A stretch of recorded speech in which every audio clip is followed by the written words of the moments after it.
an end. Yes, sir, and no later than this morning. I went to my work as usual at 10 o'clock, but the door was shut and locked, with a little square of cardboard hammered onto the middle of the panel with the tack. Here it is, and you can read for yourself. He held up a piece of white cardboard, about the size of a sheet of notepaper. It read in this fashion: "The Red-Headed League is dissolved, October 9th, 1890. Sherlock Holmes and I surveyed this curt announcement, and the rueful face behind it, until the comical side of the affair so completely overtopped every other consideration that we both burst out into a roar of laughter. I cannot see that there is anything very funny," cried our client, flushing up to the roots of his flaming head. "If you can do nothing better than laugh at me, I can go elsewhere." "No, no," cried Holmes, shoving him back into the chair from which he had half risen. "I really wouldn't miss your case for the world. It is most refreshingly unusual. But there is, if you will excuse my saying so, something just a little funny about it. Pray, what steps did you take when you found the card upon the door?" "I was staggered, sir. I did not know what to do. Then I called at the offices round, but none of them seemed to know anything about it. Finally, I went to the landlord, who is an accountant living on the ground floor, and I asked him if he could tell me what had become of the Red-Headed League. He said that he had never heard of any such body. Then I asked him who Mr. Duncan Ross was. He answered that the name was new to him. "Well," said I, "the gentleman at number 4. "What, the red-headed man?" "Yes." "Oh," said he, "his name was William Morris. He was a solicitor, and was using my room as a temporary convenience until his new premises were ready. He moved out yesterday." "Where could I find him?" "Oh, at his new offices. He did tell me the address. Yes, 17 King Edward Street, near St. Paul's." I started off, Mr. Holmes, but when I got to that address it was a manufactory of artificial kneecaps, and no one in it had ever heard of either Mr. William Morris or Mr. Duncan Ross. "And what did you do then?" asked Holmes. "I went home to Saks Coburg Square, and took the advice of my assistant, but he could not help me in any way. He could only say that if I waited I should hear by post, but that was not quite good enough, Mr. Holmes. I did not wish to lose such a place without a struggle, so as I had heard that you were good enough to give advice to poor folk who were in need of it, I came right away to you." "And you did very wisely," said Holmes. "Your case is an exceedingly remarkable one, and I shall be happy to look into it. From what you have told me, I think that it is possible that graver issues hang from it than might at first sight appear." "Grave enough," said Mr. Jabez Wilson. "Why, I have lost £4 a week." "As far as you are personally concerned," remarked Holmes, "I do not see that you have any grievance against this extraordinary league. On the contrary, you are, as I understand, richer by some £30, to say nothing of the minute knowledge which you have gained on every subject which comes under the letter A. You have lost nothing by them." "No, sir. But I want to find out about them and who they are, and what their object was in playing this prank, if it was a prank, upon me. It was a pretty expensive joke for them, for it cost them £32.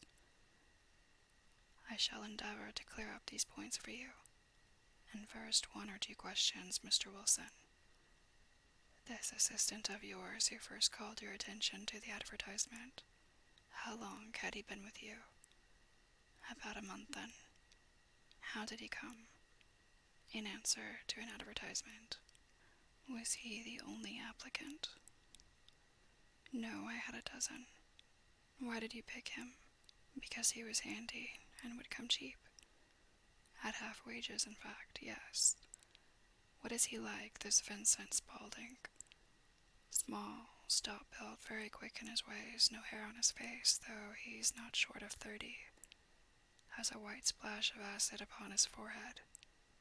Holmes sat up in his chair in considerable excitement. "I thought as much," said he. "Have you ever observed that his ears are pierced for earrings?" "Yes, sir. He told me that a gypsy had done it for him when he was a lad." "Hum," said Holmes, sinking back in deep thought. "Is he still with you?" "Oh, yes, sir. I have only just left him." "And has your business been attended to in your absence?" "Nothing to complain of, sir. There's never very much to do of a morning." "That will do, Mr. Wilson. I shall be happy to give you an opinion upon the subject in the course of a day or two. Today is Saturday, and I hope that by Monday we may come to a conclusion." "Well, Watson," said Holmes, when our visitor had left us, "what do you make of it all?" "I make nothing of it," I answered frankly. "It is a most mysterious business." "As a rule," said Holmes, "the more bizarre a thing is, the less mysterious it proves to be. It is your commonplace, featureless crimes which are really puzzling, just as a commonplace face is the most difficult to identify.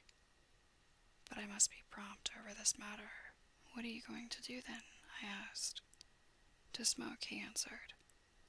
"It is quite a 3-pipe problem, and I beg that you won't speak to me for 50 minutes. He curled himself up in his chair, with his thin knees drawn up to his hawk-like nose, and there he sat with his eyes closed and his black clay pipe thrusting out like the bill of some strange bird. I had come to the conclusion that he had dropped asleep, and indeed was nodding myself, when he suddenly sprang out of his chair with the gesture of a man who has made up his mind and put his pipe down upon the mantelpiece. "Sarasate plays at the St. James Hall this afternoon," he remarked. "What do you think, Watson? Could your patient spare you for a few hours?" "I have nothing to do today. My practice is never very absorbing." "Then put on your hat and come. I am going through the city first, and we can have some lunch on the way. I observe that there is a good deal of German music on the program, which is rather more to my taste than Italian or French. It is introspective, and I want to introspect. Come along." We traveled by the underground as far as Aldersgate, and a short walk took us to Saxe Coburg Square, the scene of the singular story which we had listened to in the morning.